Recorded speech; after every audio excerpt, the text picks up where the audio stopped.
So today's video is going to be very important for the students who are going to apply for US universities.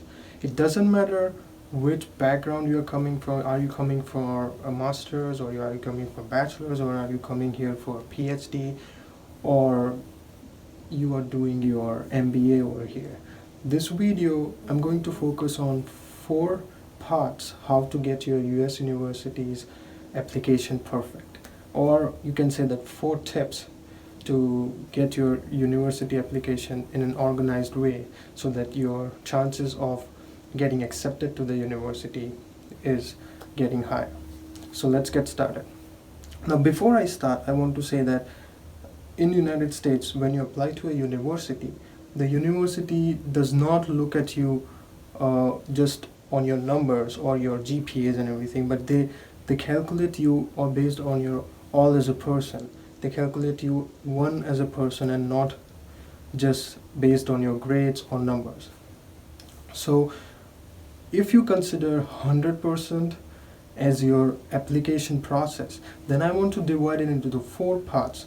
The first part would be 30% of the university will consider as your past experience, all the events which you did. Now let me elaborate for you. Now 30% of your application process, the university will identify or will see what you did all on your, if you're coming for masters, what you did for your undergrads, or if you're coming for your bachelor's, what did you do, how did you perform in your bachelor studies. And if you have done like a short 2-term course, then they will evaluate based on your transcript and whatever things are available for you to enter into the universities, or the criteria or the eligibility. So also again, with all this consideration or the eligible criteria of the university, they will also look for the transcript and the academic and the extracurricular activities. Like suppose you have done some internships, or you are good at something which is relevant to your studies which you want to pursue in United States. So it has to be something connected to your studies which you have done extraordinary, so that you can get admitted into the universities. So that were the things. And also some students say that, what if my GPA is very low, then how do I get into the university? Now if you have a low GPA, then it does not affect that much, but we are going to talk about in the next part too, that if you have a low GPA, then how you have to cover it up with getting good GRE score or a TOEFL score. They are all standardized tests which you need to take in order to oversee your GPA if you have that below GPA grade. Now suppose GPA matters if the university which you are applying for has the average GPA of 3.5, and suppose you have a GPA of 3.3, then the university might reject you, that while we are looking for a student who has an average of 3.5. So if you are below 3.3, then they will go to the next step. If they see your other extracurricular activities or other achievements, then they can consider you for the application. So that is the only way that you can cover up your GPA if they are low, and you can get admitted into the university.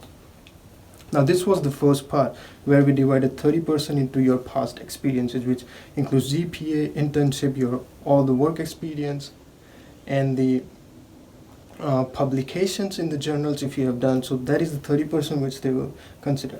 Now part 2 will be 30% of your application is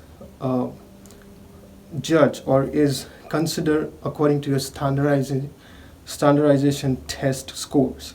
Now we all know that when we come to United States, we have to either give TOEFL, GRE, GMAT if you're coming for MBA, and SAT if you're coming for undergraduate. So now TOEFL is very important, because when you are applying to a university, TOEFL is an English-based course where you have to take it to prove that you if you get good scores, then they understand that you are doing good in your English and everything, that you will be able to understand what they are trying to teach you here in the United States.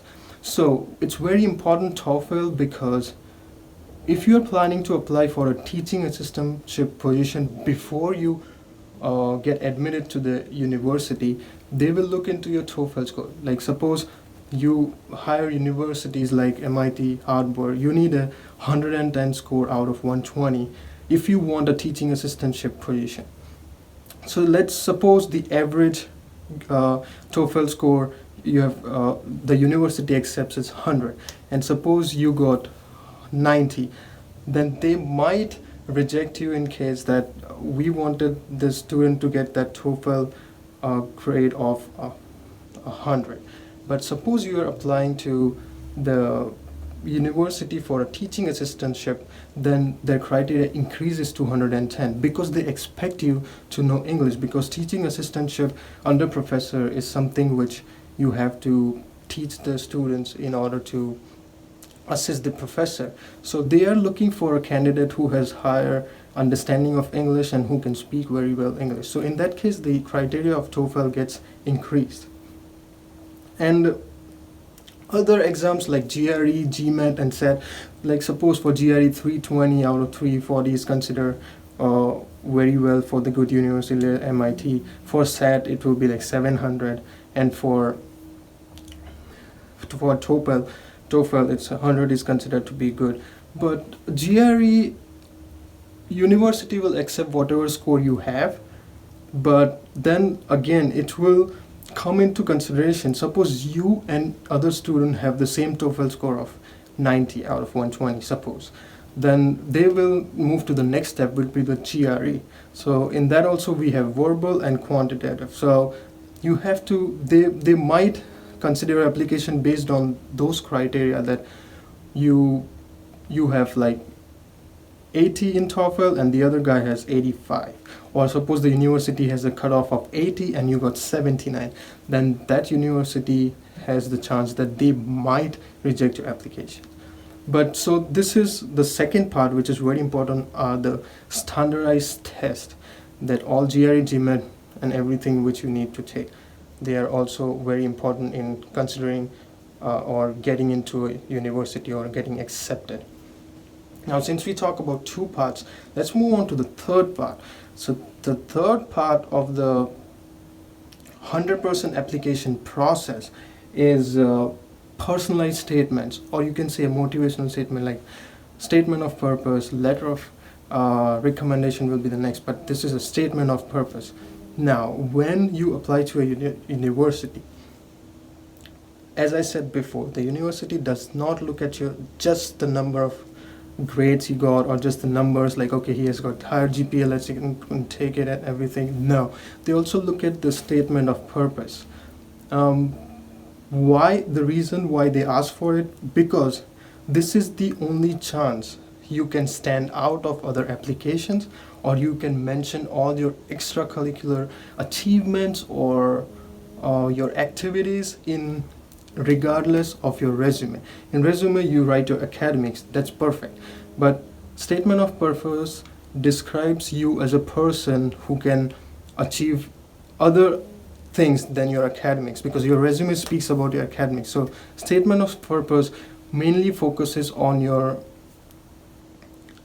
other kinds of information which you are missing in your resume. So that's the best way to describe yourself, all your other achievements, in a statement of purpose.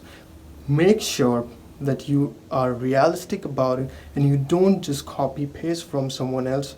Online there are so many samples available. Don't just copy paste, because they know they're looking for you, the actual person who you are and what you are capable of. So please don't copy it from anywhere in the internet, because it won't describe who you are, and it might get you in trouble in future if you mention something and you would not be able to perform that. So there are the different things, and please emphasize more on your stories. If you have an achievement story, suppose you did something which was innovative and your application or the it was published in a journal or any magazine or something, you can mention that In that, they will be able to evaluate your profile. And some universities like MIT and Harvard, they really look for a specific, unique candidate or a student who specializes in innovation, because they want to hire, or they want to take the students and accept the application of the students who are extraordinary. So make sure you do not copy it, and you be accurate on your realistic story about the statement of purpose. Now we covered 3 portions. The 4th portion, which is 10%, which is left, will be on your recommendation.